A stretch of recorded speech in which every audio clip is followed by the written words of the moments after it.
तो hello everyone, कैसे हो आप लोग। आशा करते हैं कि आप लोग स्वस्थ होंगे, मस्त होंगे और अपने अपने पढ़ाई में व्यस्त होंगे। मेरा नाम है शुभम पटेल और मैं आपका स्वागत करता हूं अपने इस प्यारे से यूट्यूब चैनल सार क्लासेस में। आज ये हमारा मैथमेटिक्स का पहला क्लास है जो कि हम डिटर्मिनेंट्स चैप्टर का लेने वाले हैं, क्लास 12th का डिटर्मिनेंट सारणिक चैप्टर, जो कि बहुत ही इंपॉर्टेंट है। हर साल इस पे 5 नंबर के क्वेश्चन बनते हैं यूपी बोर्ड में। इस बार कुछ और नंबर के बनेंगे क्योंकि कुछ चैप्टर्स कट रहे हैं, तो इसलिए इसमें कुछ ज़्यादा नंबर बनेंगे। तो सारणिक चैप्टर को आपको ध्यान से पढ़ना है। चलिए आज का लेक्चर हम स्टार्ट करते हैं। आज हमारा लेक्चर नंबर फर्स्ट है डिटर्मिनेंट्स का। इसमें हम जनरली सारणिक कवर करेंगे और इसके बाद सारणिकों के कुछ गुणधर्म होते हैं। डिटर्मिनेंट्स पढ़ने से पहले हमको कुछ इंपॉर्टेंट टॉपिक्स इसमें एक आता है, जो कि एक होता है रो और दूसरा होता है कॉलम। उसके बारे में जान लेते हैं। जो हमारा रो होता है, रो रो को हम हिंदी में पंक्ति बोलते हैं। पंक्ति हमारी जो होती है ऐसे होती है, मतलब कि क्षैतिज। रो जो होता है हमारा, रो जो होता है वो हमारा क्षैतिज होता है। क्षैतिज मतलब वर्टिकल। और दूसरा इसमें आता है हमारा, वो उसको हम बोलते हैं कॉलम। कॉलम को हिंदी में बोलते हैं स्तंभ। और स्तंभ जो होता है वो ऊर्ध्वाधर होता है। नीचे ऊर्ध्वाधर मतलब कि एक खंभे की तरह ये ऊर्ध्वाधर होता है। तो हमें डिटर्मिनेंट्स पढ़ने से पहले यही दो टॉपिक्स जानना बहुत महत्वपूर्ण था। एक रो को हम हिंदी में पंक्ति बोलते हैं। पंक्ति जो होता है वो हम क्षैतिज में लिखते हैं। और उसके बाद दूसरा होता है कॉलम। कॉलम को हम हिंदी में स्तंभ बोलते हैं और स्तंभ को हम ऊर्ध्वाधर में लिखते हैं। डिटर्मिनेंट्स जानने से पहले हम आव्यूह को जान लेते हैं। आव्यूह की परिभाषा क्या होती है। आव्यूह की परिभाषा कुछ ऐसे होती है कि अवयवों को रो तथा कॉलम में लिखना ही आव्यूह कहलाता है। मतलब कि कोई अवयव हो गया, जैसे ABCD या फिर 1 2 3 4, ये अवयव होते हैं, अवयव हैं। मतलब कि अवयवों को रो एवं कॉलम में रखना ही, लिखना ही अवयव कहलाता है। अवयवों को पंक्ति तथा स्तंभ में लिखना ही अवयव कहलाता है। जैसे इसको देख लेते हैं, लिख लीजिए आप। अवयवों को पंक्ति अथवा स्तंभ में लिखना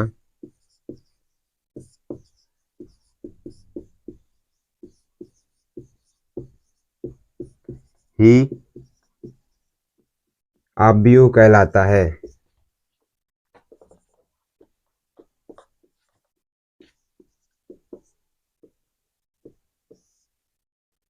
जैसे एग्जाम्पल के तौर पे देख लीजिए,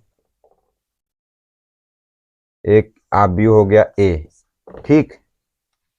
अवयव इसमें हम लिख लेते हैं 1 2 3 4। अवयव को हम बिग ब्रैकेट से हम कवर करते हैं। और ये हमारा क्या हो गया, ये क्या हो गया रो, ये क्या हो गया हमारा रो। और ये क्या हो गया हमारा कॉलम। कॉलम जो नीचे आया है वो हमारा कॉलम हो गया। मतलब कि ये हमारा C1 है, ये हमारा C2 है, और इधर हमारा ये R1 है, ये हमारा R2 है। समझ गए आप। इसी को हम अवयव कहते हैं। इसको अगर हमको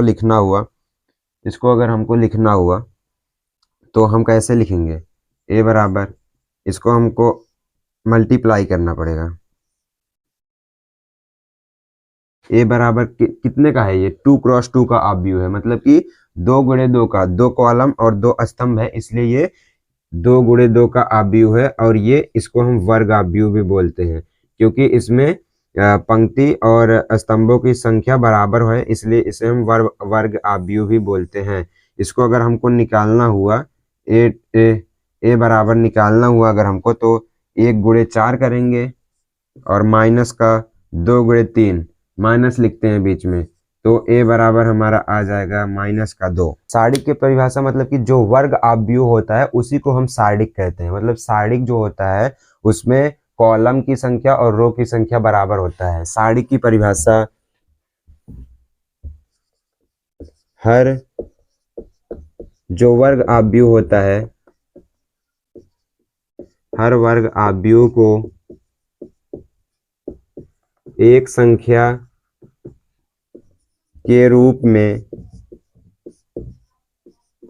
निरूपित कर सकते हैं।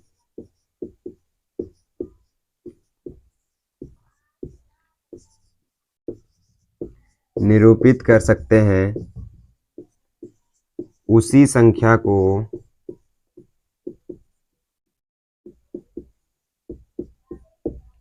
वर्ग आव्यूह का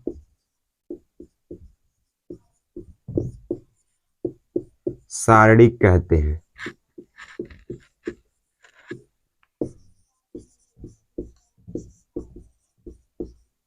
समझ गए? सारणिक की परिभाषा होती है हर वर्ग आव्यूह को हम एक संख्या के रूप में निरूपित कर सकते हैं और उस संख्या और हर वर्ग आव्यूह की संख्या सारणिक होती है। मतलब कि सारणिक की परिभाषा हर वर्ग आव्यूह को हम एक संख्या के नाम से निरूपित कर सकते हैं। हर वर्ग आव्यूह को हम एक संख्या से निरूपित कर सकते हैं और वह संख्या है वर्ग आव्यूह का सारणिक।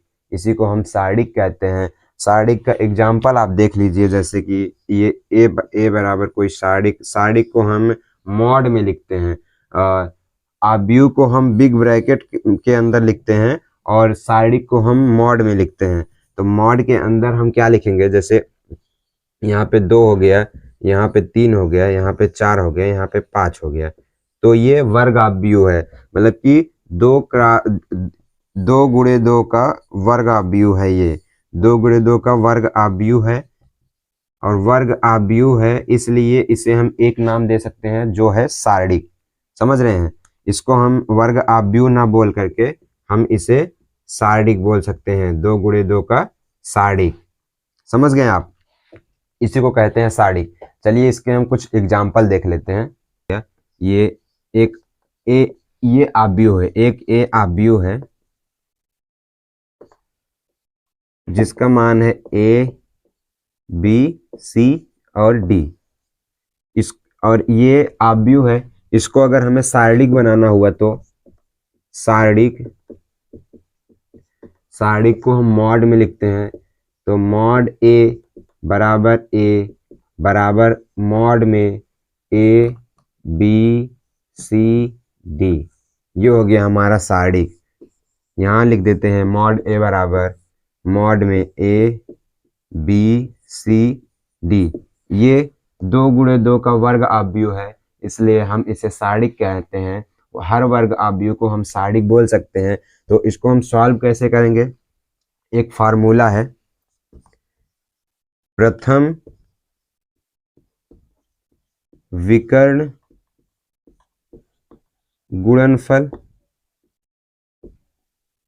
माइनस द्वितीय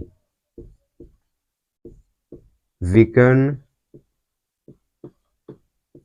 गुणनफल। समझ रहे हैं? ये हमारा फार्मूला है। ये फार्मूला हमारा 2 गुणे 2 वर्ग आव्यूह के लिए, मतलब कि ये फार्मूला प्रथम विकर्ण गुणनफल माइनस द्वितीय विकर्ण गुणनफल हमारे 2 गुणे 2 आव्यूह के लिए होता है। जैसे हमारा ये 2 गुणे 2 का आव्यूह है, 2 गुणे 2 का वर्ग आव्यूह है ये, और इसे हम सारणिक बोलते हैं। हर वर्ग आव्यूह को हम सारणिक बोल सकते हैं। तो इसको अगर मुझे सॉल्व करना हुआ तो प्रथम विकर्ण ये है और द्वितीय विकर्ण ये है, या तो इधर से आप लीजिए ये रो हो गया, या इधर से लीजिए ये कॉलम हो गया। ये हमारा C1, ये C2, ये R1, ये R2। प्रथम विकर्ण हमारा ये प्रथम विकर्ण हमारा ये हो गया और द्वितीय विकर्ण हमारा ये हो गया। फार्मूला में क्या बोल रहा है? प्रथम विकर्ण के गुणनफल माइनस द्वितीय विकर्ण के गुणनफल हमारा 2 गुणे 2 के वर्ग आव्यूह का मान होता है। तो यहाँ पे हम सॉल्व कर लेते हैं। मॉड ऑफ ए बराबर A into D minus C into B. यहाँ से मॉड ऑफ ए बराबर A D minus B C, ये हमारा आंसर आ जाएगा इस सारणी का हमारा आंसर क्या आ जाएगा? इस सारणी का हमारा आंसर आ जाएगा मॉड ऑफ ए बराबर A D minus B C. ये हमारा आंसर आ जाएगा। आशा करते हैं कि सारणी टॉपिक जो है आपको समझ में आया होगा। अब सारणी टॉपिक हो गया, अब हम बढ़ते हैं नेक्स्ट टॉपिक की ओर। सारणी में दो होते हैं, दो प्रकार के होते हैं। पहला जो हम निकालते हैं, 2 गुणे 2 सारणिकों का मान निकालते हैं, 2 गुणे 2 अवयवों का सारणिकों का मान हम निकालते हैं। अब हमें 3 गुणे 3 अवयवों का सारणिक का मान निकालना है। जैसे कि आपको हमने बताया 2 गुणे 2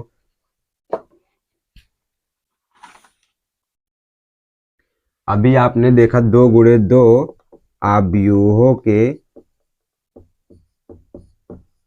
के सारणिक मान। जैसे जो 2 गुणे 2 का वर्ग अवयव है उसका सारणिक मान निकालना भी हमने बताया। इसका एक जैसे एग्जांपल में आप ले लीजिए, यहाँ पे मॉड ऑफ ए बराबर मॉड में 2 4 6 8, ये हमारा हो गया। तो इसको निकालने के लिए हमने आपको फार्मूला क्या बताया? 2 गुणे 2 अवयवों के सारणिक का मान निकालने के लिए हमने क्या बताया था फार्मूला आपको? प्रथम विकर्ण गुणनफल माइनस द्वितीय विकर्ण गुणनफल। तो हमारा प्रथम विकर्ण जो है ये 2 और 8 है, द्वितीय विकर्ण जो है हमारा 4 और 6 है। तो मॉड ऑफ ए बराबर यहाँ से सॉल्व करते हैं, मॉड ऑफ ए बराबर 2 इंटू 8 माइनस का 6 इंटू 4, यहाँ से आ जाएगा 2 into 8 equal to 16 minus 6 into 4 minus का 24। मॉड ऑफ ए बराबर 16 में से 24 गए, यहाँ पे बचेगा आपका 8, माइनस 8 बचेगा। ये मॉड में है, ये मॉड में है, इसलिए मॉड ऑफ ए बराबर माइनस का 8, जो मान मॉड में रहता है वो हमेशा धनात्मक रहता है, तो ए बराबर हो जाएगा 8। ये हमारा आंसर होगा। 2 गुणे 2 अवयवों के सारणिक का मान हम निकालेंगे प्रथम विकर्ण गुणनफल माइनस का द्वितीय विकर्ण गुणनफल। इस फार्मूले से हम 2 गुणे 2 अवयवों के सारणिक का मान हम ज्ञात कर लेंगे, जिस तरह हमने यहाँ पे ज्ञात करके आपको बताया है। अब हम देखते हैं 3 गुणे 3 अवयवों के सारणिक मान। 3 गुणे 3 अवयवों के सारणिक मान मतलब कि जो 3 गुणे 3 वर्ग अवयव होगा उसका सारणिक मान। जैसे एग्जाम्पल यहाँ पे देख लीजिए पहले, तब आप समझ पाओगे। यहाँ पे जैसे मॉड ऑफ ए बराबर हो जाएगा आपका मॉड में 1 2 3 4 5 6 7 8 9, ये हमारा 3 गुणे 3 का वर्ग अवयव यानी कि 3 गुणे 3 का सारणिक है। या फिर हम एग्जाम्पल यहाँ पे ले लेते हैं, मॉड ऑफ ए बराबर A B C D E F G H I, ये हमारा हो गया 3 गुणे 3 अवयवों का सारणिक मान निकालने के लिए ये 3 गुणे 3 का सारणिक है। तो हम 3 गुणे 3 का सारणिक मान कैसे निकालेंगे जान लेते हैं। 3 गुणे 3 का सारणिक मान निकालने के लिए हम किसी भी रो अथवा किसी भी कॉलम से निकाल सकते हैं। जैसे ये हमारा रो हो गया, ये R1, ये हमारा R2, ये हमारा R3, ये C1, ये C2, ये C3 हो गया। तो 3 गुणे 3 अवयवों का सारणिक मान निकालने के लिए हम किसी भी रो अथवा किसी भी कॉलम को ले सकते हैं। या तो C1 ले सकते हैं, या तो R1 ले सकते हैं, या तो C2 ले सकते हैं, या तो R2 ले सकते हैं, या तो C3 ले सकते हैं, या तो R3 ले सकते हैं। इसमें हम C1 C2 C3 R1 R2 R3 छह में से चाहे जो लेकर हम सारणिक 3 गुणे 3 सारणिक का मान निकाल सकते हैं। इसके लिए एक इम्पॉर्टेंट है चिन्ह प्रथा। 3 सारणिक का मान निकालने के लिए हम किसी भी रो अथवा किसी भी कॉलम के अनुसार निकाल सकते हैं। तो हम कैसे निकालेंगे, उसके लिए हमें चिन्ह प्रथा की आवश्यकता पड़ेगी। जो चिन्ह प्रथा होती है वो क्या होती है वो आप देख लीजिए, ये बहुत इंपॉर्टेंट है, ये आप नोट कर लीजिएगा और याद कर लीजिएगा। जो हमारा चिन्ह प्रथा होता है, जैसे मॉड ए हो गया बराबर मॉड में एक बड़ा सा मॉड बना लेते हैं।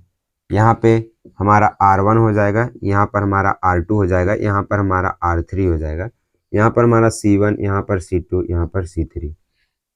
R1 R2 R3 का मतलब रो को हम R से लिख सकते हैं, ये देख लीजिए आप, रो को हम R से लिख सकते हैं और कॉलम को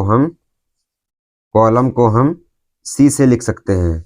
अगर जितना ज़्यादा रहेगा उसके आगे 1 2 3 4 हम लगा सकते हैं, जहाँ तक कि बहुत 4 ही होता है। और आपके सिलेबस में सिर्फ 3 × 3 आव्यूह का सारणिक मान ही पढ़ना है। क्लास 12th के सिलेबस में सिर्फ 3 × 3 सारणिक का मान पढ़ना है। जो आपका जेई होता है, IIT जेई, उसमें 4 × 4 आव्यूहों का सारणिक का मान भी पढ़ना आवश्यक होता है। तो आपके बोर्ड के पॉइंट ऑफ व्यू से सिर्फ यही है कि 3 × 3 आव्यूह का सारणिक मान ज्ञात करना। वो हमने बता ही दिया कि आप किसी भी रो या किसी भी कॉलम के अनुसार निकाल सकते हो सारणिक का मान, और उस सारणिक का मान निकालने के लिए आपको चिन्ह प्रथा की आवश्यकता पड़ेगी। तो चिन्ह प्रथा हमारा होगा, पहले यहाँ पर अगर C1 से स्टार्ट करेंगे तो प्लस माइनस प्लस, यानी कि गुणा करने पे प्लस फिर माइनस फिर प्लस, और C2 के अनुसार करेंगे तो माइनस प्लस और माइनस, C3 के अनुसार करेंगे तो प्लस माइनस और प्लस। इसी हिसाब से R1 से करेंगे तो प्लस माइनस प्लस, R2 से करेंगे माइनस प्लस माइनस, R3 से करेंगे प्लस माइनस प्लस। आप ये याद कर लीजिए कि जो C1 और C3 है और R1 और R3 है वो आपका बराबर है। मतलब कि यहाँ पर हम लिख देते हैं, इसको आपको याद करने में आसानी हो जाएगा। आपका C1 बराबर C3 बराबर R1 बराबर R3, और उसके बाद आपका यहाँ पे C2 बराबर R2। इसमें से आप एक भी याद कर लो, आपको पूरा चिन्ह प्रथा आ जाएगा। मिनिमम एक क्वेश्चन आता है आपको आपके बोर्ड के एग्जाम में, यहाँ से बड़ा वाला क्वेश्चन 8 नंबर का। 8 नंबर का क्वेश्चन इस चैप्टर से बनता है, सारणिक चैप्टर से, तो ध्यान से पढ़िएगा इस चैप्टर को। तो हम अभी क्या पढ़े, 3 × 3 आव्यूहों का सारणिक का मान निकालना हमने देखा। 3 × 3 आव्यूहों का सारणिक का मान निकालने के लिए हम किसी भी आव्यूह के किसी भी रो अथवा कॉलम के अनुसार निकाल सकते हैं।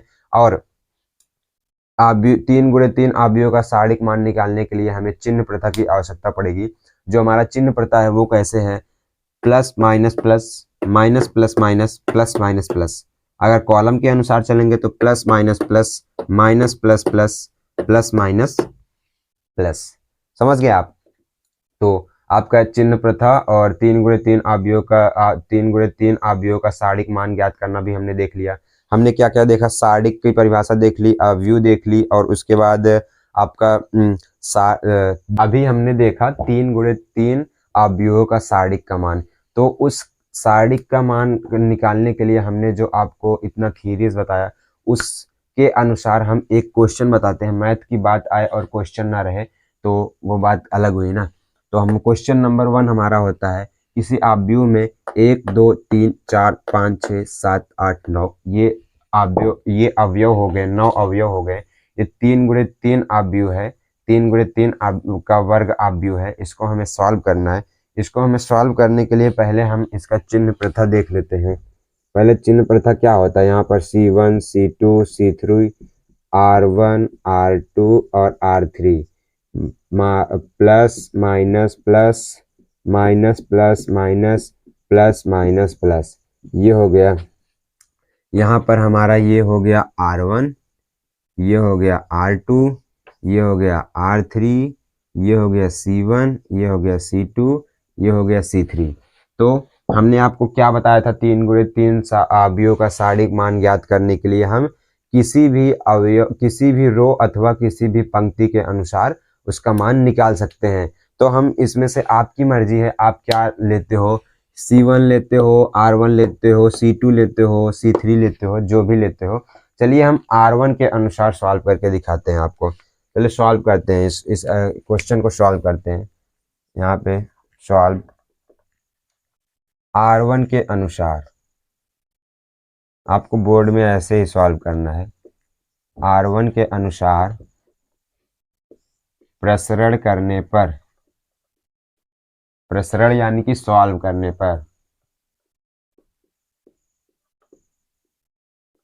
हम R1 के अनुसार सॉल्व कर रहे हैं, यानी कि इसके अनुसार हम सॉल्व कर रहे हैं। तो हम कैसे सॉल्व करेंगे ये देख लीजिए आप। पहले हम लेंगे ये 1, जब 1 को उठाएंगे यहाँ पर हम 1 लिखेंगे, तो यहाँ पर मॉड लेंगे और उसके बाद हमारा ये और उसके बाद ये क्लोज हो जाएगा। बचेगा आपके पास 5, 6, 8 और 9। ठीक, ध्यान से देखिएगा। उसके बाद आपका R1 में ये प्लस आता है। ठीक, यहाँ पर प्लस करेंगे। फिर उसके बाद आपका आएगा, मतलब दूसरे नंबर पे क्या आएगा आपका, 2 आएगा। पहले इसको आप ध्यान से, सॉरी, यह हो गया आपका।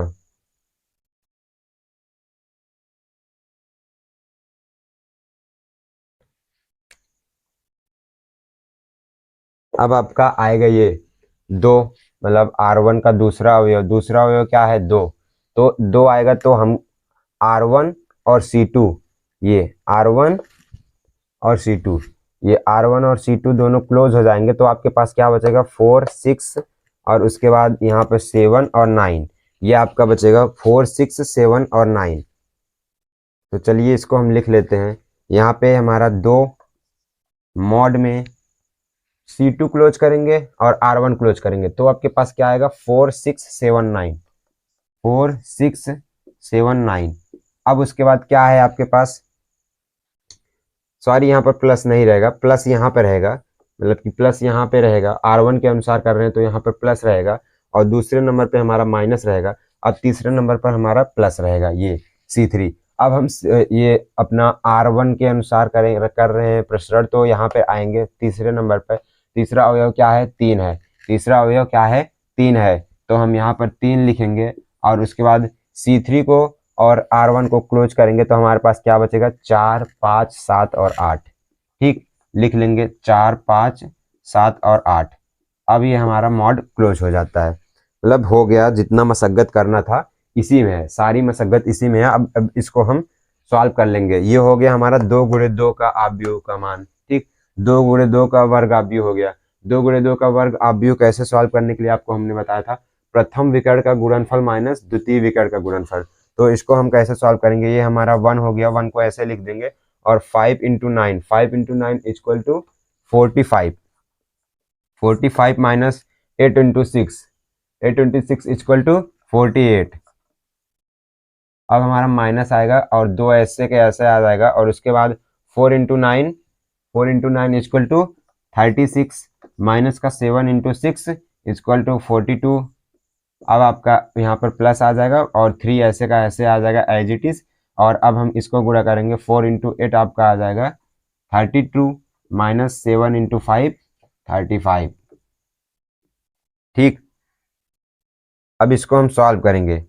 एक गुणे क्या आएगा आपका, 45 माइनस 48 क्या होगा, एक गुणे माइनस का 3। अब उसके माइनस का 2 गुणे, यहाँ पर इसको माइनस 6 और प्लस का 3 इंटू 32 माइनस 35 इक्वल टू 3। अब इसको हम यहाँ पर सॉल्व करेंगे। चलिए यहाँ पर छोटा छोटा सॉल्व करते हैं। यहाँ पर सॉल्व कर लेते हैं, यहाँ पर थोड़ा सा जगह हुआ है। तो ये 1 into minus 3 equal to minus 3 और यहाँ पर माइनस माइनस है ना, माइनस इंटू माइनस क्या हो जाएगा, प्लस हो जाएगा। प्लस का, सॉरी, माइनस रहेगा आपका। ये माइनस इंटू माइनस हो गया, माइनस इंटू प्लस माइनस 3 और ये 6 इंटू 2 इक्वल टू 12 होगा आपका। ठीक, यहाँ पर प्लस का 12 और उसके बाद यहाँ पर ये माइनस रहेगा, माइनस का 3 इंटू प्लस का 3 माइनस आपका 9 हो जाएगा। तो ये माइनस 9 और माइनस 3 क्या हो गया, माइनस का 12 और प्लस का 12, माइनस का 12 और प्लस का 12 इक्वल टू 0। तो इस 3 गुणे 3 आव्यूह का सारणिक का मान हमारा 0 आता है। आंसर हमारा 0 आता है इसका। तीन गुणे तीन वर्ग आव्यूह का सारणिक मान पे एक और एग्जाम्पल हम देखते हैं। क्वेश्चन नंबर सेकंड, अभी आपको क्वेश्चन नंबर फर्स्ट बताए हैं, हम क्वेश्चन नंबर सेकंड भी बता देते हैं। अब किसी भी तीन गुणे तीन आव्यूह का सारणिक का मान निकालने के लिए हम किसी भी रो अथवा किसी भी कॉलम से हम निकाल सकते हैं। तो इसके लिए इसका जो चिन्ह प्रथा होता है, ये plus minus plus minus plus minus plus minus plus, ये बार बार हम आपको क्यों बता रहे हैं, ये चिन्ह प्रथा बहुत ही इंपॉर्टेंट है। अगर आपका एक भी प्लस के जगह पे माइनस हो या फिर माइनस के जगह पे प्लस हुआ तो आपका आंसर नहीं आएगा। ये हमारा हो गया एग्जाम्पल, जो कि ये हमारा R1 हो गया। R1 में 3 5 7 और उसके बाद R2 में 4 6 8, R3 में 2 1 और 9 और C1 में 3 4 2, C2 में 5 6 1 और C3 में हमारा 7 8 9। तो हम इसे अभी पहला एग्जाम्पल हम रो 1 मतलब कि R1 के अनुसार पंक्ति 1 के अनुसार हमने सॉल्व किया। अब एग्जाम्पल नंबर सेकंड हम कॉलम नंबर फर्स्ट के अनुसार सॉल्व करेंगे। तो इसे हम सॉल्व करते हैं। सॉल्व C1 के अनुसार छोटा छोटा लिखते हैं ताकि सारा आ जाए। C1 के अनुसार प्रसरण करने पर, C1 के अनुसार प्रसरण करने पर C1 हमारा ये हो गया, ये हमारा C1 है। तो C1 के अनुसार प्रसरण करने पर हमें पहले 3 लेना पड़ेगा। लेना पड़ेगा तो 3 हमको ऐसे एज इट इज उतार लेना है। उसके बाद मॉड लेना है, ये C1 और R1 क्लोज हो जाएगा तो हमारे पास बचेगा 6 8 1 एंड 9, 6 8 1 एंड 9। उसके बाद C1 के अनुसार हम कर रहे हैं प्रसरण। C1 के अनुसार का चिन्ह प्रथा प्लस और माइनस और प्लस होता है। तो यहाँ पे प्लस था तो इसके बाद हम माइनस लगाएंगे। माइनस के बाद C1 के अनुसार कर रहे हैं तो हमारा ये आपका आ जाएगा 4। अब यहाँ पर 4 आएगा तो मॉड में हमको ये R2 और उसके बाद C1 अगर हम क्लोज करेंगे तो हमारे पास क्या बचेगा, 5 7 1 एंड 9, 5 7 1 एंड 9। और उसके बाद अब हमारा माइनस के बाद अब फिर से हम प्लस करेंगे। प्लस करने के बाद हमारा 2 आएगा तो हमारा C1 और R3 क्लोज होगा। C1 और R3 क्लोज होगा तो हमारे पास बचेगा 5 7 6 और 8। देख लीजिए फिर से, R3 और C1 क्लोज होगा तो 5 7 6 और 8 आएगा। इसके बाद हम चलिए मल्टीप्लाई करते हैं, ये प्लस का 3, इसको अब 2 गुणे 2 वर्ग आव्यूहों का आपको सारणिक का मान ज्ञात करना हमने बताया था कि उसका फार्मूला क्या होता है, प्रथम विकर्ण का गुणनफल माइनस द्वितीय विकर्ण का गुणनफल। तो वो फार्मूला यहाँ पे लगाते हैं, प्रथम विकर्ण का गुणनफल माइनस द्वितीय विकर्ण का गुणनफल। यहाँ पे 6 इंटू 9 होता है 54, माइनस 8 इंटू 1 माइनस 8 हो गया। यहाँ पर माइनस 4 एज इट इज उतर जाएगा। उसके बाद 5 इंटू 9 45, माइनस का 7 इंटू 1 7, उसके बाद प्लस का 2 ऐसे ही एज इट इज आ जाएगा। 5 इंटू 8 40, माइनस 7 इंटू 6 42। अब उसके बाद यहाँ पर ये प्लस का 3 है, 3 गुणे आपका ये 54 में से 8 गया, क्या बचेगा 46, 3 गुणे 46। उसके बाद माइनस का 4 गुणे 45 में से 7 गया, क्या बचेगा आपका 38, 4 गुणे 38। अब प्लस का यहाँ पर 2, ये 40 में से 42 गए, क्या बचेगा माइनस का 2।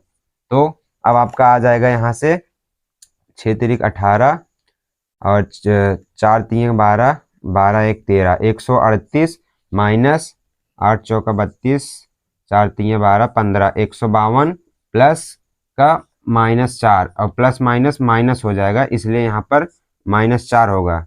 अब हमारा यही अकेला प्लस का था, 46 गुणे 3 138।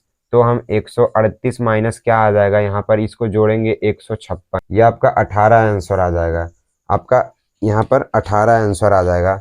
ये इसका आंसर 18, ये आपका 18 आंसर आ जाएगा।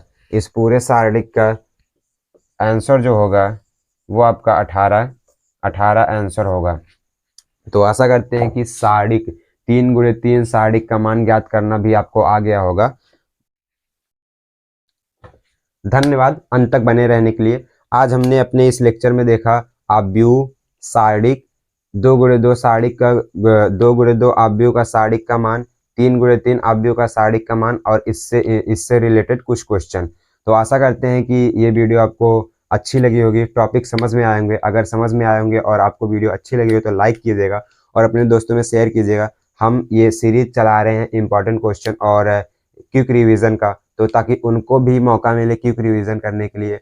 फिजिक्स, केमिस्ट्री और मैथ 3